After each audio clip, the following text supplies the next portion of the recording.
No. Oh god, look what we got here. Kristoff will probably take his chance and put the last nail to finish this right now. If I'm gonna intervene, I better do it now. Let's wait till now my raise objection. Objection! I'm raising my finger. May I remind the court that the defendant comes from a family of gangsters? And powerful gangsters, such as the Cabarets, have goons to do the dirty work for them. The defendant could have used one of these goons to keep the diamond in a safe place away from the mansion. Well, look at me and go. Order, order! The prosecution makes a good point. Objection sustained. Fine, Mr. Edgeworth, you win for now. Then I ask of you, witness, to continue your testimony. Invisible. Phew. If I hadn't stopped Kristoff right there, things could have gotten ugly. No matter which way you look at it, pal, the defendant is the only one who could have done it. I knew that. Tis, witness. You were quite mistaken. What do you mean, pal? There indeed was never a person in a position to steal the diamond. Your mysterious person being? Naturally, I'm talking about Mr. Walkie-Talkie. That's what I was thinking. Yeah, you could have framed her. Mr. Gavin, I'm not sure I know what you... Okay. What sort of stunt are you trying to pull, Kristoff? Invisible. If you'll please let me explain, Mr. Edgeworth. First, he was at the scene of the crime at the time of the crime. In other words, he had an opportunity. Secondly, the motive the prosecution is trying to pin on my client can just as easily apply to Mr. Kataki. He had a reason to lie to frame my client. Sorry to disappoint you, but it's not that easy. While it is true the motive presented against the defendant can be applied to Mr. Kataki as a possible reason for him to lie. Look at me shake my head. Well, when applied to him, it gets considerably weaker. For one, the diamond is a precious family heirloom. He would have nothing to win by stealing it. Stupid Shockwave. And secondly, why would he steal a diamond, try to pin it in the defendant only over a mere family rivalry? Even if he did that, the damage he could have caused to the Cabarets would be considerably weak at best. Ergo, there's no reason to doubt Mr. Kataki's testimony. Mr. Edgeworth, who do you take me on for? Do you really think I'd just blurt out a claim like that having nothing else to make my point? Trust me, you don't want the point answer to that question. Here's the proof that Mr. Kataki did have a motive to steal that diamond. What's this? A loan contract there from Williams Lender? Wait. What? That's what I'm thinking. Well, this person owes a lot of money to the company, eh? And the person this loan contract belongs to is... I swear if it's the Walkie. Your Honor! So who is this person? Walkie-Kataki! What? What is this shit? Bullshit! What is this? I got roses. Yeah, I object to that. I object! This is madness! I refuse to accept that as evidence until I take a good look at it. Shit. He's like, oh shit. Oh god, dots. No good. It looks authentic, alright. Walkie's loan contract, so Walkie and Rose or Rose is fake. I know exactly where Kristoff is getting at. I have to do something. Object now. Hey, get out of here. You are too little too late, Kristoff. Oh, I beg your pardon? You managed to successfully prove that Mr. Kataki had a reason to lie, an opportunity, and motive to steal the diamond. However, that is not considering Mr. Kataki's testimony is false. Now, considering he's telling the truth, the defendant also has an opportunity, and her reasons to lie and steal the diamond. However, aside from the family rivalry, the defendant has another reason to steal the diamond. What? Mr. Edgeworth, are you sure? But of course, Your Honor. This is why the defendant stole the diamond. Because of her loan contract. It's ironic, really. This is the defendant's loan contract with the Williams Lender Loan Company. What? And according to this, the defendant also is in deep debt with the company. That's why she had to steal the diamond.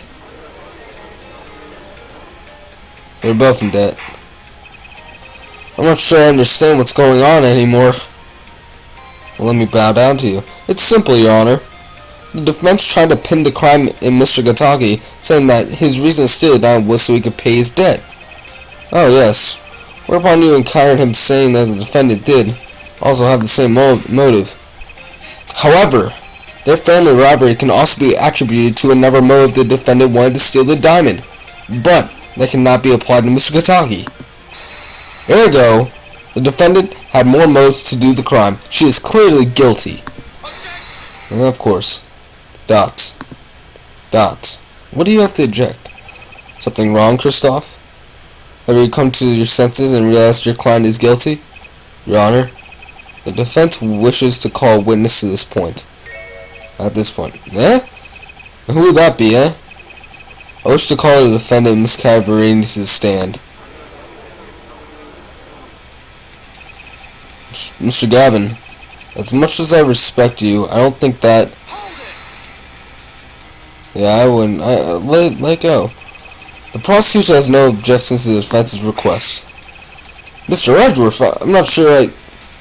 Let him do it. Just let him do it, Josh. Come on. Pull it together, Felion. If the defense thinks that calling the defendant to the stand will change anything, then by all means I welcome him to try.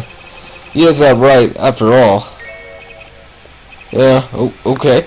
This judge is like the freaking son of the old judge, and he has no idea what the fuck he's doing. Well, in light of this new development, the court will take a 10-minute recess, during which the defense will prepare his witness, the defendant. And after that, we will hear her testimony. Good. I can use this recess to ask some questions to Walkie. That is all for the moment. Court is adjourned. It's like, is he Canadian or something? February 2nd, 12:20 p.m. District Court Prosecuting Lobby Number 2. Well, pal, things certainly got out of hand there for a while. I tell you, geez, that's whack. Walkie, we don't have much time left. I need to ask you a question. Yo?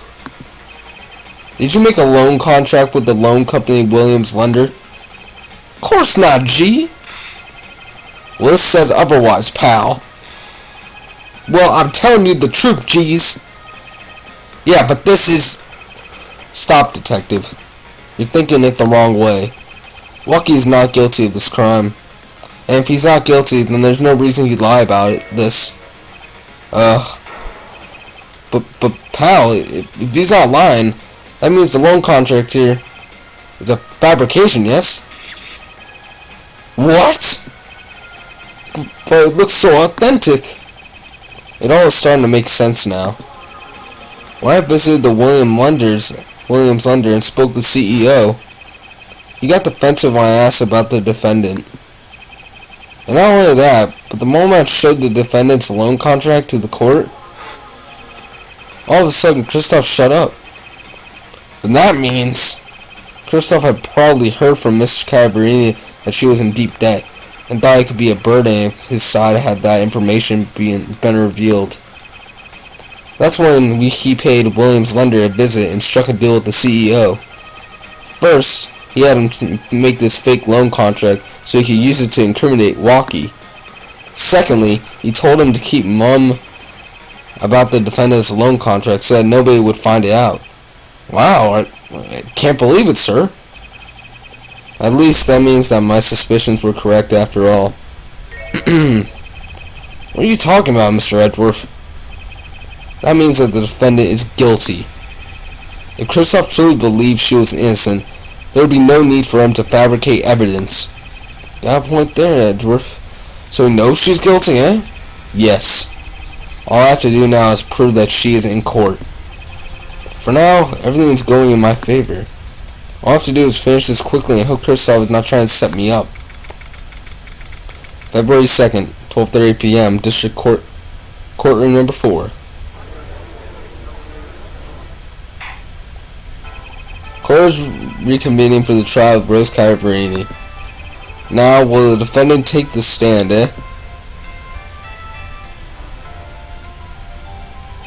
Witness, your name and occupation, please. Rose Cavarini, and I'm technically unemployed. Your Honor, I'd like to request testimony from the defendant about what she was doing on the night of the crime. Why does Kristoff want her to testify about that? Even if she says she was at her house the whole night, there's no way for her to confirm her alibi. Well, Miss Cavarini, you may begin testifying, Deny the crime. I was at my mansion the whole night. I wasn't at the crime scene. I swear. Yeah, I'm as shocked as I'm as shocked. God damn it, I can't even say shocked. I'm as shocked as that judge is. Look at those eyes. Is that it? Yes. Young lady, I'm not sure that's really decisive. Oh, Miss Gavin, you may begin your cross-examination. Why? Your Honor, the prosecution feels that it would be unnecessary that the defense cross-examines a witness. That's what I was thinking. But then, Mr. Edgeworth, does that mean I do it? That you have no problems with the witness's testimony? I'm shaking gesture. Your Honor, I said that it would be unnecessary for the defense to cross-examine. Yes, that's what I meant. Oh, then, exactly, Your Honor. The prosecution will cross-examine the witness. Yeah, look at her, little bitch. Crossing her fingers, look like. Order! Mr. Edgeworth, I'm not sure if that's what you're saying, so I'll ask. You saying that, yes, Your Honor, the defendant is lying, and the prosecution will prove it. Besides, if I let Kristoff do the examining, he may use it to his favor. If I can expose a contradiction, I will show the defendant is lying and possibly end this right now, and I have to take the chance. I see. Mr. Gavin, any objections? Absolutely none, Your Honor. Very well, Mr. Edgeworth. You may begin the cross-examination. Gladly, Your Honor. You guys want to take a break? Sorry I couldn't, say goodbye. I about to say, unrecorded without saying goodbye. But yeah, let's see what happens in the next episode. Make sure to subscribe to stay up to date with these episodes. And this is Philia, and I will see you guys later. Love you all. Peace.